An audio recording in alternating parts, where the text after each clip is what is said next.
Hello student. आज की इस वीडियो में हम लेकर के आए हैं जो स्टूडेंट 2024 में बोर्ड का पेपर देने जा रहे हैं उन सभी स्टूडेंट के लिए क्लास 10th विषय हिंदी का मॉडल पेपर लेकर के आए हैं। यह पेपर बोर्ड द्वारा जारी किया है। कहाँ से जारी किया है? बोर्ड द्वारा जारी किया है। बोर्ड द्वारा जारी किया गया है। ठीक, ऐसा ही पेपर आपके बोर्ड एग्जाम 2024 में आएगा। इसलिए इस पेपर को आपको ध्यान से समझना है। जो पेपर में गाइडलाइंस दिया गया है उससे आपको फॉलो करना है, जिससे कि आप अपने बोर्ड एग्जाम में बहुत बेहतर मार्क्स स्कोर कर सकें। तो चलिए हम इस पेपर के बारे में हम आपको संपूर्ण डिटेल से बताते हैं, जिससे कि आप पेपर में बिना गलती किए अपने बोर्ड एग्जाम को बहुत बेहतर बना पाएं।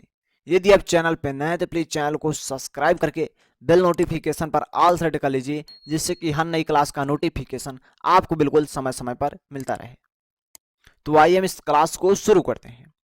जैसा कि आप जानते हैं कि जो आपका पेपर का समय होगा, आपको समय 3 घंटे 15 मिनट मिलेगा प्रत्येक सब्जेक्ट में। प्रत्येक पेपर में आपको 3 घंटा 15 मिनट मिलेगा। ठीक, और जो आपका प्रत्येक सब्जेक्ट का जो पेपर होगा, जो पूर्णांक होगा 70 मार्क्स का होगा। इसे आपको ध्यान में रखना है। यहाँ आपको निर्देश दिया गया है, इस गाइडलाइंस को आपको फॉलो करना है। जैसे कि प्रारंभ के 15 मिनट परीक्षार्थियों को प्रश्न पत्र पढ़ने के लिए निर्धारित है। जैसे कि आपको समय 3 घंटा 15 मिनट मिला, 15 मिनट के अंदर इस प्रश्न पत्र को आपको अच्छे से पढ़ लेना है। जो आपको पेपर मिलेगा बोर्ड एग्जाम में, उस प्रश्न पत्र को आपको अच्छे से पढ़ लेना है। सेकेंड स्टेप में आपको दिया है प्रश्न पत्र 2 खंड आ तथा खंड बा में विभाजित होगा। थर्ड स्टेप में देखिए, प्रश्न पत्र के खंड आ में बहुविकल्पी प्रश्न जिसमें से सही विकल्प का चयन करके ओएमआर शीट पर नीले अथवा काले बॉल पॉइंट पेन से सही विकल्प वाले गोले को पूर्ण रूप से काला करें। जो उसमें जो विकल्प सही होगा, जैसे कि आपका पहला क्वेश्चन हम मान लेते हैं, इसमें आपको इस प्रकार से 4 गोले दिए जाएंगे। हम मान लेते हैं इसमें आपके इस गोले के अंदर लिखा हुआ है ए, इसमें बी, इसमें सी, इसमें डी, इस प्रकार से लिखा हुआ। जैसे कि हम मान लेते हैं इसका ए ऑप्शन से, तो आपको ए ऑप्शन को इस प्रकार से अच्छे से रंग देना है। ठीक, एक क्वेश्चन में केवल आपको एक ही गोली को रंगना है। यदि आप 2 गोली को रंगते हैं तो उस क्वेश्चन को काउंट नहीं किया जाएगा। उस क्वेश्चन को जो है आंसर काउंट नहीं किया जाएगा। उस क्वेश्चन में आपको एक भी मार्क्स नहीं मिलेगा। आपको केवल प्रत्येक क्वेश्चन में एक ही गोली को रंगना है जो सही होगा। यदि आप किसी कारण से किसी क्वेश्चन में गलत गोले को रंग देते हैं और बाद में आपको लगता है कि गलत हो चुका है, तो आपको उसमें किसी और गोले को रंगने की आवश्यकता नहीं है, अन्यथा उसमें भी आपको एक भी मार्क्स नहीं मिलेगा। खंड आ में बहुविकल्पी प्रश्न है, तो प्रत्येक प्रश्न के लिए 1 अंक निर्धारित है। जो आपका बहुविकल्पी प्रश्न होगा, प्रत्येक क्वेश्चन में आपको 1 मार्क्स मिलेगा। ठीक, ओएमआर शीट पर उत्तर अंकित किए जाने के पश्चात उसे काटे नहीं। जैसे कि आप उत्तर अंकित कर देते हैं, जैसे कि आप बता दें कि इसका फर्स्ट ऑप्शन राइट है, तो यदि आपको बाद में लग रहा है कि इसका थर्ड ऑप्शन राइट है, तो आप इसे गलत काट करके इस प्रकार से इस ऑप्शन को सही नहीं कर सकते हैं। केवल एक क्वेश्चन में आपको एक ही गोली को रखना है, बस। हमारे कहने का मतलब यही है, और उसे बहुत सोच विचार कर। ठीक, इरेजर एवं व्हाइटनर आदि का प्रयोग ना करें। आपको इरेजर का प्रयोग नहीं करना है। जैसे कि क्वेश्चन गलत हो जाता है, बहुत सारे स्टूडेंट इरेजर लगा करके दूसरी गोली को रंगते हैं, तो ऐसी गलती आपको नहीं करना है। प्रत्येक प्रश्न के सम्मुख उनके निर्धारित अंक अंकित हैं, अंक दिए गए हैं। ठीक, जैसे कि आपका पहला क्वेश्चन है कितने मार्क्स का, इसके सामने लिखा गया, इस चीज को बता रहा है। तो यहाँ सबसे पहले हम देखें बहुविकल्पीय प्रश्न खंड आ को देखेंगे। इसमें 20 अंक के 20 बहुविकल्पीय प्रश्न हैं। ठीक, जैसे कि देखिए पहला क्वेश्चन, बाबू गुलाब राय किस युग के लेखक हैं? पहला आपको दिया है भारतेंदु युग, सेकंड आपको दिया है द्विवेदी युग, थर्ड आपको दिया है शुक्ल युग। इसमें आपका थर्ड ऑप्शन राइट है शुक्ल युग। ठीक, क्वेश्चन नंबर सेकंड देखिए, चिंतामणि किस विधा की रचना है? चिंतामणि जो है निबंध विधा की रचना है। किसकी? निबंध विधा की। इसमें आपका पहला ऑप्शन राइट है। चलिए क्वेश्चन नंबर 3 देखिए, गबन किसकी रचना है? गबन मुंशी प्रेमचंद्र की रचना है। किसकी रचना है? मुंशी प्रेमचंद्र की रचना है। क्वेश्चन नंबर 4 देखिए, शुक्ल युग की समय अवधि है, शुक्ल युग की समय अवधि है 1936 से 1943 तक, 1919 से 1938 तक। इसमें क्वेश्चन नंबर 4 का इसमें आपका बी ऑप्शन राइट है, 1919 से 1938 तक। क्वेश्चन नंबर 5 देखिए, नीट का निर्माण फिर किस विधा की रचना है? पहला आपको दिया जीवनी, सेकंड आपको दिया गया आत्मकथा। तो नीट का निर्माण जो है आत्मकथा की, नीट का निर्माण फिर किस विधा की रचना है? आत्मकथा की। ठीक, इसे आपको नोट कर लेना है। चलिए हम आगे बढ़ते हैं, क्वेश्चन नंबर 6 को देखते हैं। प्रिय प्रवास किस युग की रचना है? प्रिय प्रवास, आपको इसमें पहला ऑप्शन दिया गया है द्विवेदी युग, इसलिए आपको पहला ऑप्शन राइट हो जाए द्विवेदी युग। प्रिय प्रवास किस युग की रचना है? द्विवेदी युग। ठीक, चलिए क्वेश्चन नंबर 7 देखिए, मधुशाला किसकी रचना है? पहला आपको दिया रामधारी सिंह दिनकर के, हरि अवध की, हरिवंश राय बच्चन की। इसमें आपका थर्ड ऑप्शन राइट है, हरिवंश राय बच्चन। ठीक, क्वेश्चन नंबर 8 देखिए, भारत भारती किसकी रचना है? सिया राम शरण गुप्ता की, मैथिली शरण गुप्त। इसमें आपका सेकंड ऑप्शन राइट है, मैथिली शरण गुप्त। क्वेश्चन 8 का आपका बी ऑप्शन राइट है। क्वेश्चन नंबर 9 देखिए, आधुनिक काल कब से कब तक? सन 1843 से अब तक है, सन 1843 से अब तक है भाई। इसमें आपका पहला ऑप्शन राइट है। क्वेश्चन नंबर 10 देखिए, मतीराम किस युग के कवि हैं? मतीराम किस युग के कवि हैं? मतीराम किस युग के कवि हैं? पहला आधुनिक काल, सेकंड आपका है आदिकाल, थर्ड आपका है भक्त काल, डी आपका है रीत काल। इसमें आपका डी ऑप्शन राइट है, 10वां का डी ऑप्शन राइट है। हास्य रस का अस्थाई भाव है, हास्य का अस्थाई भाव है। हास्य का अस्थाई भाव क्या है? शोक है, रति है, हास्य है। क्या है? हास्य। ठीक, क्वेश्चन नंबर 12 देखिए, सुवत ओढ़े पीठ पर श्याम सनोने गाते, मनु नीलमणि शैल पर आतप परियो प्रकाश। उपयुक्त पंक्तियों में कौन सा अलंकार? पहला आपको दिया उपमा अलंकार, सेकंड आपको दिया उत्प्रेक्षक अलंकार। इसमें आपका सेकंड ऑप्शन राइट हो जाएगा, सही हो जाएगा, उत्प्रेक्षक अलंकार।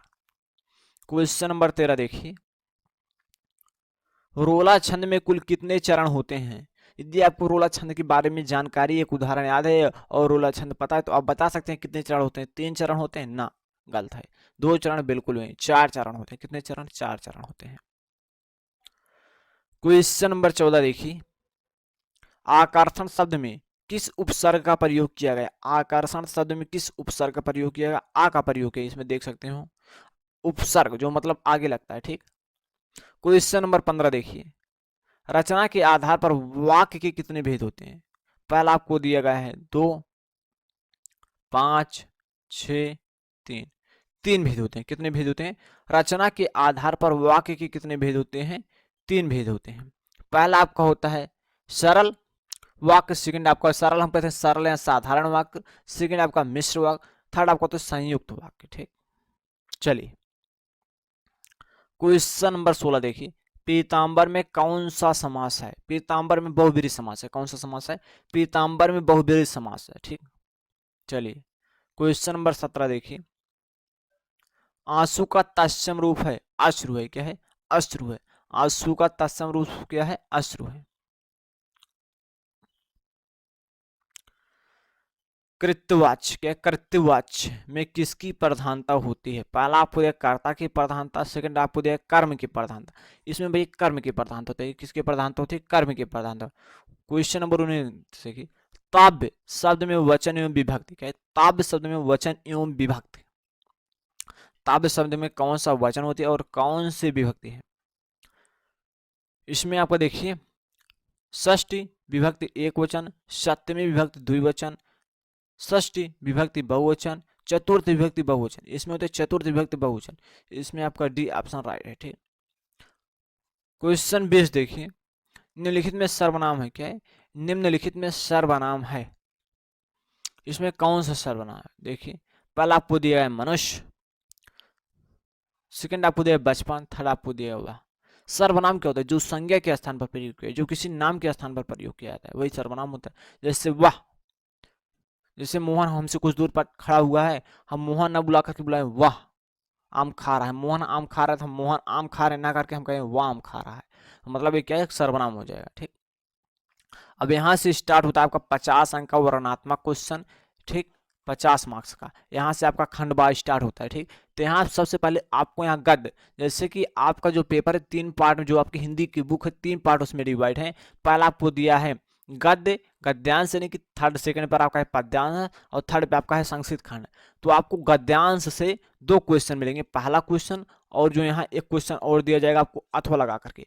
जो आपको दोनों में से आ रहा है, आपको यहाँ 3 क्वेश्चन को जवाब देना। पहला उपयुक्त गद्यांश का संदर्भ, आपको संदर्भ लिखना है। संदर्भ कैसे लिखा जाता है इसके बारे में एक वीडियो अलग से लेकर के आए हैं, आएंगे। गद्यांश में रेखांकित अंश की व्याख्या, जो यहाँ रेखा खींची गई यहाँ से लेकर के यहाँ तक आपको इसकी व्याख्या करना है। लेखक के अनुसार समाज में विभिन्नता देखकर लोग एक दूसरे की ओर आकर्षित क्यों थे, इसके बाद इसका आंसर आपको इसी गद्यांश को पढ़ करके दे देना है। इस प्रकार से यहाँ आपको 6 मार्क्स मिल जाए, बहुत ही आसानी से आप यहाँ 6 मार्क्स पा सकते हो। बहुत स्टूडेंट ने अगर थोड़ा बहुत इसमें लिख देते हैं कुछ ना कुछ, आराम से 6 मार्क्स मिल जाता है, इसमें आपको कोई प्रॉब्लम नहीं होगी लिखने में। सिर्फ आपको अच्छे से आपका पहला संदर्भ सही होना चाहिए, यदि आपका संदर्भ गलत हो जाएगा तो आपको एक भी मार्क्स नहीं मिलेगा।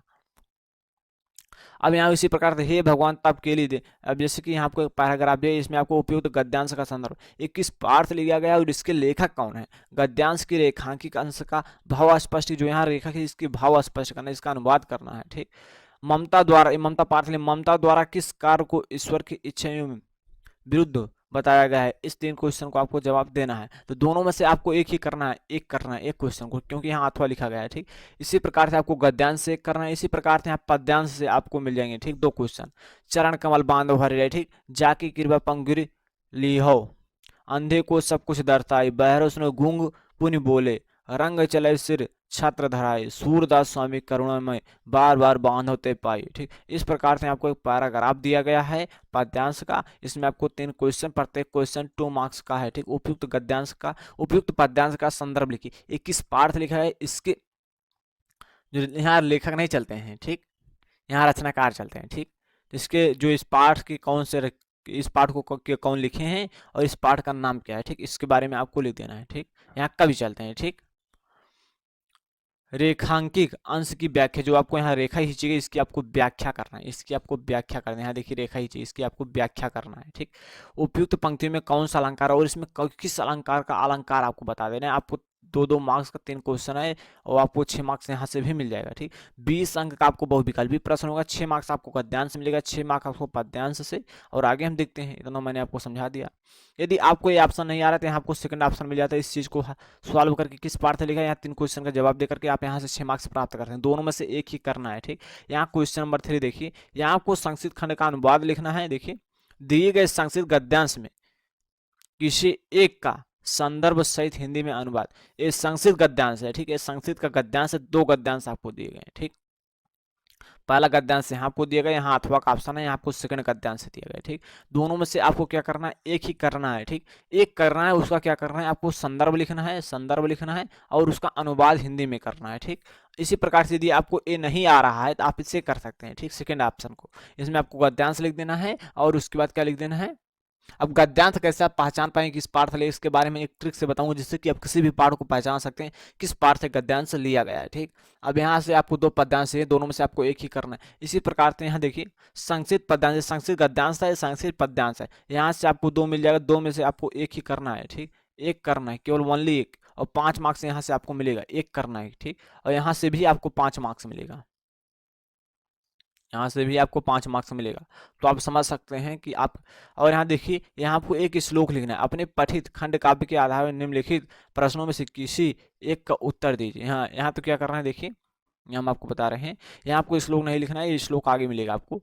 यहाँ आपको देखिए दिया, मुक्त दूत खंड काव्य के आधार पर गांधी के चरित्र चित्रण कीजिए। ठीक, अब जैसे कि आपके जिला के लिए क्या निर्धारित किया, मुक्त दूत है कि ज्योतिष जवाहर है, मेवाड़ मुकुट है, अग्र पूजा है। आपकी जिला के लिए एक प्रश्न निर्धारित होगा, एक चैप्टर आपकी जिला के लिए निर्धारित है। जैसे कि यदि आपकी जिला के लिए मुक्त दूत क्या है, तो केवल आपको यहाँ 2 क्वेश्चन दिए, दोनों में से एक ही करना है। यदि ज्योतिष जवाहर है, ज्योतिष जवाहर में से आप ऊपर वाले क्वेश्चन का आंसर दीजिए, नीचे वाले एक ही करना है। ठीक, यदि आपकी जिला की मेवाड़ मुकुट है, मेवाड़ मुकुट खंड काव्य की द्वितीय सर की लक्ष्मी का सारांश लिखिए, या मेवाड़ मुकुट खंड काव्य के आधार पर दौलत का चरित्र चित्रण कीजिए। यहाँ आपका क्या सेकंड ऑप्शन राइट है, इस दोनों में से आपको एक ही करना है। ठीक, अग्र पूजा खंड काव्य की कथा वस्तु संक्षेप में लिखिए। अग्र पूजा खंड काव्य के आधार पर युधिष्ठिर का चरित्र कर्ण कीजिए। ठीक, जय सुभाष खंड काव्य के आधार पर नायक का चरित्र चित्रण कीजिए। इस प्रकार से आपको आपके जिला के लिए जो है उसमें से 2 क्वेश्चन दिए गए, एक ही क्वेश्चन को आपको करना है। ठीक, यहाँ प्रश्न 6 को देखिए, दिए गए लेखों में से किसी एक लेखक का जीवन परिचय आपको लिखना, साहित्यिक परिचय नहीं लिखना, आपको जीवन परिचय। जीवन परिचय लिखते हुए उनकी प्रमुख रचना का उल्लेख कीजिए, उनकी एक प्रमुख रचना। बहुत ज्यादा रचना लिखने की जरूरत नहीं, आपको केवल एक रचना का नाम लिखना है। जैसे आप लिख सकते हैं डॉक्टर राजेंद्र प्रसाद का जीवन परिचय, या जयशंकर प्रसाद, या आचार्य रामचंद्र शुक्ल का। ठीक, इस प्रकार से प्रश्न 6 देखिए, दिए कवियों में से किसी एक कवि का जीवन परिचय। यहाँ आपको देखिए, यहाँ लेखक का जो गद्यांश से होता है वहाँ लेखक होते हैं, जो हमारा पद्यांश से होता है वहाँ कवि चलते हैं। ठीक, तो यहाँ आपको एक कवि का जीवन परिचय लिखना है। जैसे गोस्वामी तुलसीदास हो गए, और उसके सुमित्रानंद पाठ महाकवि सूरदास। ठीक, क्वेश्चन नंबर 7 देखिए, अपने पाठ्य पुस्तक में से काष्ठांश कोई एक श्लोक लिखिए जो इस प्रश्न पत्र में ना आया हो, तो आपको कितना मार्क्स मिलेगा? 2 मार्क्स मिलेगा। 2 गुणे 1 मतलब एक क्वेश्चन के लिए आपको 2 मार्क्स बराबर 2 मार्क्स। ठीक, अब यहाँ से देखिए, निम्नलिखित में से किन्हीं दो प्रश्नों का संक्षिप्त में आपको अनुवाद करना है। यहाँ आपको टोटल 4 क्वेश्चन मिले हैं, आपको यहाँ 2 मार्क्स, 2 क्वेश्चन को आंसर देना है, और एक मार्क्स के क्वेश्चन होंगे, आपको टोटल 2 मार्क्स मिल जाए। 1 + 1 करेंगे 2 मार्क्स मिलेगा आपको यहाँ। ठीक, अब यहाँ देखिए, निम्नलिखित में से किसी एक विषय पर निबंध लिखिए। पर्यावरण संरक्षण के उपाय, आतंकवाद के कारण एवं निवारण, जनसंख्या लाभ हानि, जनसंख्या से क्या लाभ हो रहा है, क्या हानि हो रहा है। ठीक, पर्यावरण के उपयोग, पर्यावरण का उपयोग, पर्यावरण संरक्षण के उपयोग, पर्यावरण दूषित हो रहा है इसके बारे में। आतंकवाद, जैसे कि हमारे देश में बहुत ज्यादा भ्रष्टाचार हो गया है, इसके बारे में आपको लिख सकते हो। नारी सशक्तिकरण, इसके बारे में आप लिख सकते हैं। ठीक, क्वेश्चन नंबर 10 देखिए, अपनी विशेष रुचियों का उल्लेख करते हुए अपने मित्र को एक पत्र लिखिए। अब मतलब आपकी रुचि क्या है उसके बारे में एक पत्र आपको अपने मित्र को लिखना है। या सेकंड आपको दिया है, उत्तर मध्य रेलवे को एक शिकायती पत्र लिखिए जिसमें टिकट निरीक्षक द्वारा किए गए अभद्र व्यवहार का उल्लेख हो। ठीक, कि जैसे कि आपसे कोई टीटी है, टिकट निरीक्षक है, वो आपसे पैसा मांग रहा है, अभद्र आपके साथ व्यवहार कर रहा है, उस पर आप एक प्रार्थना पत्र लिख सकते हो। इस प्रकार से आपको पेपर आपके बोर्ड एग्जाम में मिलेगा। तो हम समझते हैं कि पेपर के बारे में आपको संपूर्ण जानकारी मिल गई होगी। यदि आप अपने बोर्ड एग्जाम में बहुत बेहतर मार्क्स प्राप्त करना चाहते हैं तो इस वीडियो को देखने के बाद आपको बहुत ज़्यादा फायदा होगा।